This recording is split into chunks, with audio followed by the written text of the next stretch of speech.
We also have breaking news on two important situations. The first is that the nominee to head the VA, Dr. Ronnie Jackson, is meeting right now with senior White House officials about what the next steps are. Why are they having this meeting?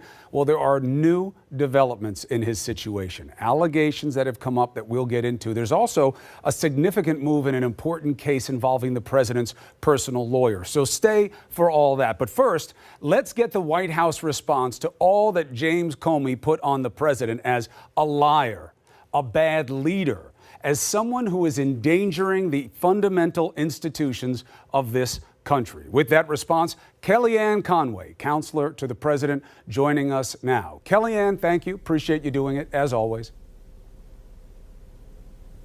Hi, Christopher. All right, so let me play you a piece of sound that went to the charge against Comey, the central one about his behavior, his decision to leak, his notion of that word, and his assessment of his move. Here's the sound. I sent one memo, unclassified then, still unclassified, and it's recounted in my book, to my friend Dan Richman and asked him to get the substance of it, but not the memo, out to the media. Separately, I wrote a bunch of memos about my interactions with President Trump, and I was what was called an original classification authority at the FBI, meaning I had the training and the authority to make decisions about what should be classified, what shouldn't. The bottom line is, I see no credible claim by any serious person that violated the law. You did leak memos. I mean, is it okay for somebody at the FBI to leak something, an internal document, even if it's not classified? Isn't that leaking? Well, there's a whole lot wrong with your question, Anderson. First, I didn't leak memos. I asked a friend to communicate the substance of one unclassified memo. Whether you... Can I finish for a second? Sure, okay. One unclassified memo to the media, and I was really important. I was a private citizen. I was not an FBI employee at that time. But it was an internal document. It was a document you had written while you were FBI director. That is a leak. I mean, if you tell somebody, don't give them the document, but tell them what's in the document, that's still a leak, no? Well, not to get tangled up in it, I think of a leak as an unauthorized disclosure of classified information. Really? That's it? That's a leak? That's how I thought about it as FBI director. We investigated leaks, unauthorized disclosures. So his answer in summary is, I ain't a leaker. I had the decision to say what was classified or not. I was a private citizen, and a leak is an unauthorized disclosure of confidential information, and this checked none of those boxes. Satisfied? No. And you saw that he was squirming around answering those tough questions by your colleague Anderson Cooper. Maybe he wasn't expecting that. I believe Jim Comey expected a hero's welcome from many in the mainstream media. And between Jake Tapper and Anderson Cooper, I think many tough questions came his way. Here's the problem with what Comey said about leaking. We already know that he gave memos to his friend Daniel Richman, more on him in a second, with the intent that Richman would leak it to the media, and hoping, quote, to trigger a special counsel. All of that happened, Christopher. Everything he wanted to happen, happened, including the word leak. There's one thing that we didn't know until recently about Daniel Richman. We know he's a Columbia University professor. We know he's a, quote, friend of Jim Comey's.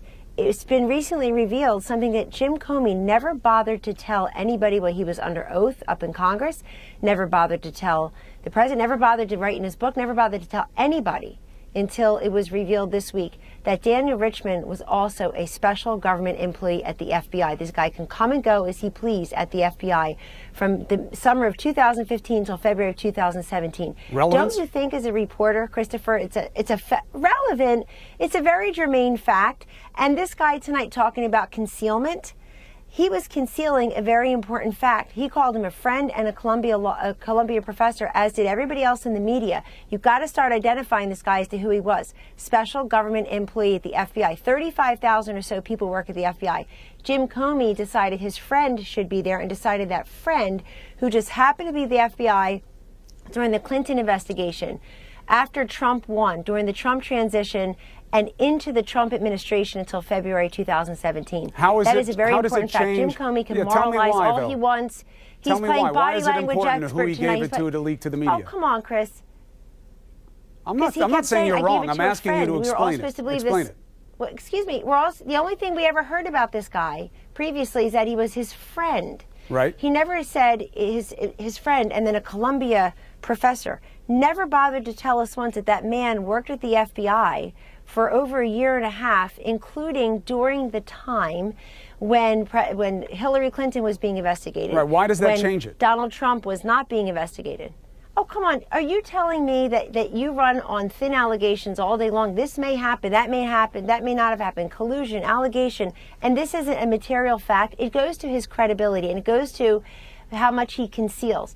Also tonight, I think Anderson was right in asking Jim Comey the question. Kellyanne, I'm not saying that you're wrong about what you're saying about Richmond. I'll have to get into it a little bit more. Okay, then have Richmond on your program tomorrow. I would love to. I ask for people to come on all and the who time. else did Whether Jim or not Comey they give say the memos yes, to? Is different. Well, he also said he gave it to his counsel to help in giving him good advice for his own potential defense. But I just want to say why you think it matters whom he gave it to disseminate to the media. Why does it matter whether it was his wife or someone who had some kind of loose affiliation with the FBI or someone who was a real-time agent with the FBI? How does that change the nature of Comey's decision with respect to the memos and what its importance is in the overall dialogue? Well, in this case, we've only been told he was a friend and a Columbia professor. It's relevant because the man was at the FBI when all of these investigations and other things were going on. It is relevant because you don't know what other access to information he had. So if this man is speaking to the press with a Comey memo in his hand, then how do you know what else he knows or doesn't know? Don't you think that's a legitimate line of inquiry? No, look, Jim I'm not Comey sure because first really of all, I don't struggled to even know if answer it's some- true. I don't really know if it's true if he had any official capacity That within he the worked FBI, at the FBI? or if he had a role within the investigation. I What don't know. was he That's doing not there? my Why didn't we reporting. know I it have to check before? more into that. But even if it were all true, even if it is all true, I'm saying I'll give you the benefit of the doubt on all of it. It's all true. I don't understand how Well, this that is makes what's a coming out difference in terms of what he Congressman decided Meadows to and do. Jordan.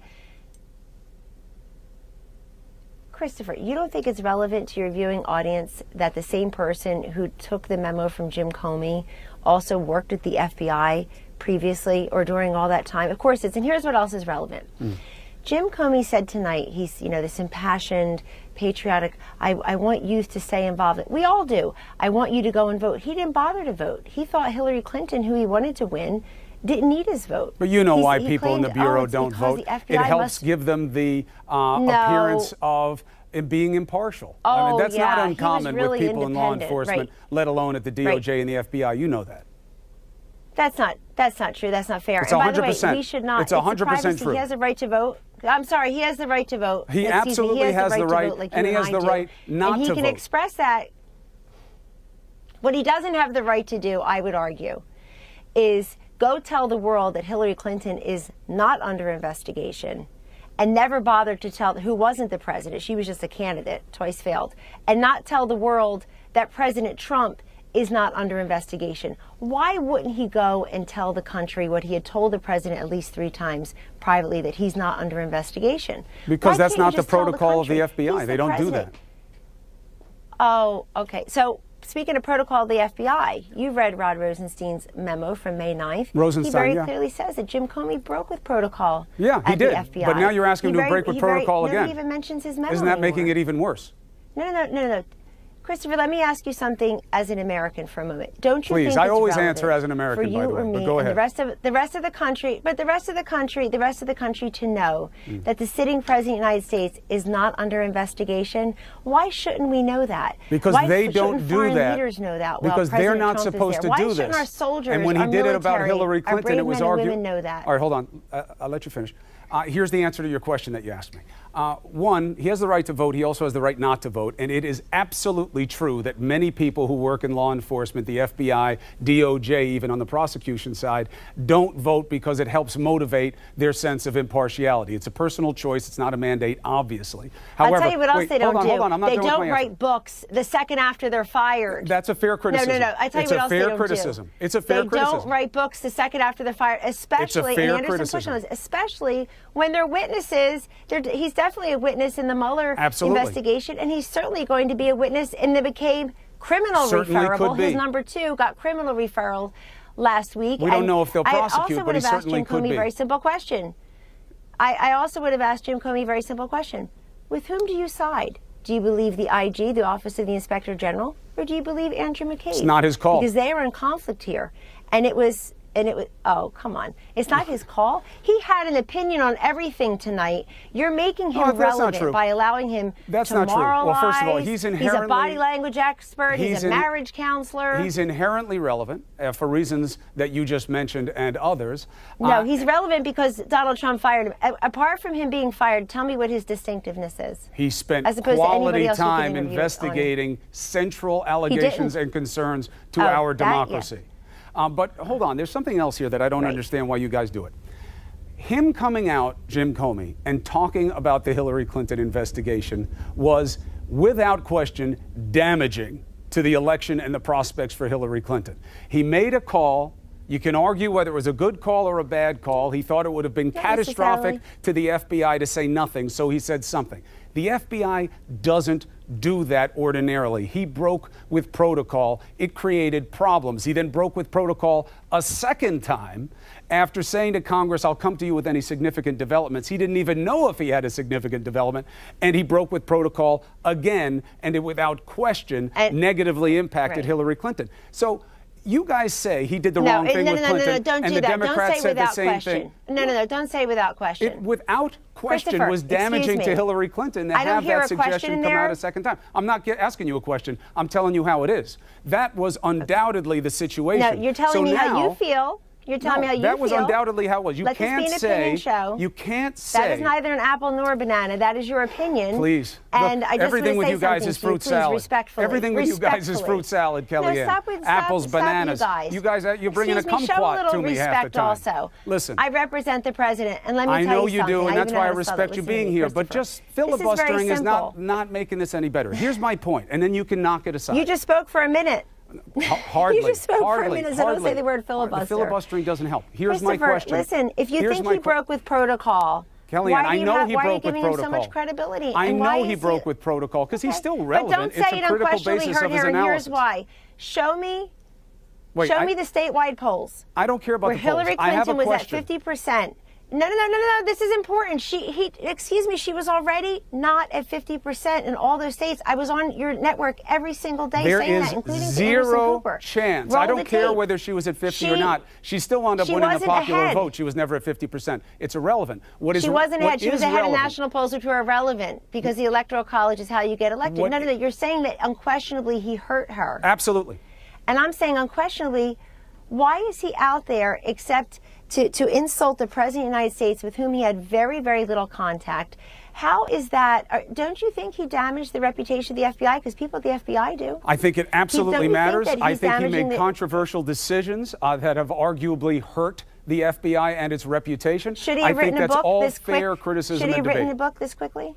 That is an obvious subjective choice. It's something that's obvious open to criticism. But hold on, you keep ducking this question. I want to ask it to you. He broke with protocol. I'm not ducking a thing. But ask a question. Thank you very much.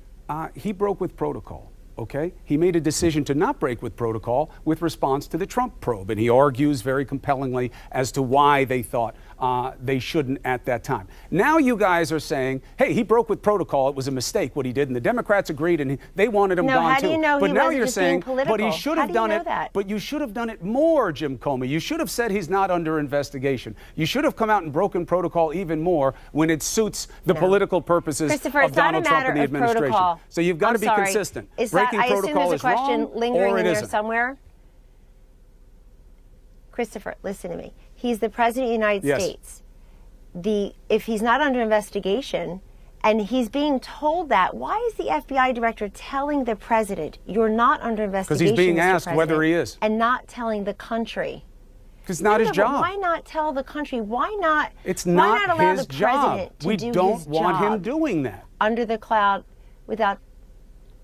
Well, we want him to shut up and do his job, and if they have something to act on, then they come out. That's his job. He's written a book. We've had 10 straight days of Comey, which respectfully I would say is about 9.5 too many.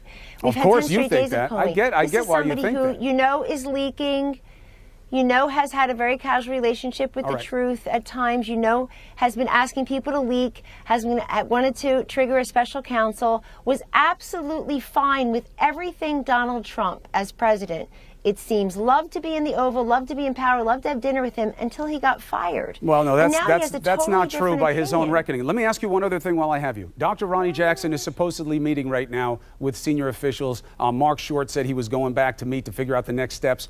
What can we expect? Do you think Ronnie Jackson is going to hang in, or are these new allegations about the Percocet scripts and other types of behavior, is it too much for the White House? Does he have to step aside? Ronnie Jackson was nominated by the president, who just yesterday said he understands if Dr. Jackson stays in and he supports him, and he certainly understands if he withdraws the nomination. It's the president's if he withdraws call. From it's his consideration nominee. Because of the process. But it's the Pardon? president's call. He knows what's out there Go ahead. about him now. Is that sufficient for him to want somebody else in there? Christopher, a couple things. These are allegations. In my view, Dr. Jackson should have his say, whether it's through a statement or through a press avail or through confirmation hearings where he's swearing under oath what's true and not true. This whole matter of crucifying somebody publicly with allegations, anonymous allegations, is very dangerous. We take every allegation seriously, but we'd like these people to come forward, or we would like Dr. Jackson to have his say. He Absolutely. has denied You many have of to these have due allegations, process. and I would remind you and the viewers, because the hour changed here. I know it's been covered all day on CNN, but this is somebody who's been through FBI investigations and other independent investigations. He's passed those. We know that President Obama has written glowingly about Dr. Jackson, including saying, promote this individual. He deserves it. And so that was a good idea for President Trump as well. This is somebody who's been an arm's length away from President Obama and his family, President Trump and Understood. his family. If people felt that but people should have come forward before, don't you think? Don't you want people to come forward before if the allegations Right, but they come are real, forward when they come forward, and people coming out at the presidents? last minute like this is not that unusual. But I just wanted to get you on the record as to whether or Are you not. comfortable, though? Are you comfortable? What do you want me on the record saying? No, just saying whether or not the White House Answering still what? backs the nominee, and it seems like your answer is yes. For now, you do. So for today, absolutely, Sarah Sanders said that from the podium. I've spoken with the president. I've spoken with Dr. Jackson today. They're probably speaking again tonight. But what the president said yesterday was very important, but you should digest it all.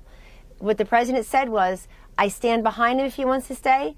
I certainly understand if Dr. Jackson looks up and says, what do I need this for? Right, I got you. Because these processes are so brutal. It's the president's no, call, but it's though. important. It's the important. president's And call. if he, it's his nominee. It's his choice whether he stays in or goes out. No, it's both of their calls. No, it's both of their calls. Only one the president. It's could his withdraw call. the nomination.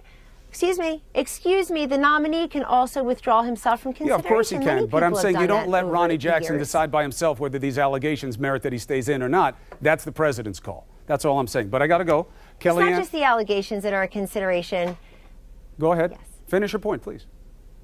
Oh, it's not just the allegations. Hold on. You've got to take everything into account. The fact that he has been praised by President Obama, by President Trump, by others who work for him. There's two sides to every story, and I think it's dangerous for senators to come on your show not under oath and throw around terms, Candyman, and this and that. It's very dangerous. Don't to say that not about under oath because it someone, suggests that you think Tester is without lying, that person. and we don't know that. He's got 20 different sources coming No, forward. I didn't say that. I didn't say vetted. that, but I think Dr. Jackson. No, I'm not saying that, but I'm saying that Dr. Jackson should be able to respond to that. That's what confirmation hearings are for. I understand. Kellyanne Conway, appreciate you making the case to the people and coming in to us with the White House take. See you soon.